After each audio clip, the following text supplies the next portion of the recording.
आपल्या वर्धमान नगर येथे राहणारे 61 वर्षाचे प्रकाश राठी हे पोलिसांना तक्रार घेऊन आले की ते एका ॲपवरती शोधत असताना एका महिलेशी त्यांची ओळख झाली.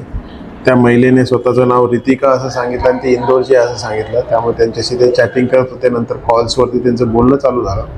बोलताना तिने सांगितलं की तिच्याकडे इन्व्हेस्टमेंटचे काही खूप चांगले प्लॅन्स आहेत, ते इन्व्हेस्टमेंट केलं तर ते त्यांना फायदा करून देईल अशा प्रकारचे तिला सांगितल्यानंतर त्यांनी सुरुवातीला काही रक्कम त्यांनी इन्व्हेस्ट केली. तिचं त्यांनी प्रॉफिट दाखवलं, त्यांच्या अकाउंटमध्ये प्रॉफिट दाखवलं आणि त्याच्यानंतर तिने मोठी रक्कम इन्व्हेस्ट करण्यासाठी सांगितले असता प्रकाश राठी यांनी 2 लाख रुपये इन्व्हेस्ट केले आणि इन्व्हेस्ट केल्यानंतर त्याच्यामध्येही त्याला प्रॉफिट दिसत होता अकाउंटमध्ये. परंतु जेव्हा विड्रॉल करायची वेळ आली तेव्हा त्यांनी विड्रॉ करण्यासाठी तिच्याकडे डिमांड केली असता तिने तिचा स्वतःचा फोन वगैरे स्विच ऑफ करून टाकलेला आहे.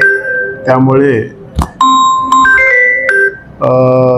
स्विच ऑफ केल्यानंतर त्यांच्या लक्षात आलं की आपली फसवणूक झालेली आहे. हे लक्षात आल्यानंतर त्यांनी पोलीस स्टेशनला आल्यानंतर आपण तो गुन्हा दाखल केलेला आहे आणि त्यांचा अकाउंटच्या आधारे माहितीच्या आधारे त्यांच्या अमाऊंट्स देखील आपण काही अकाउंटमध्ये फ्रीज करण्यात यशस्वी झालेलो आहोत.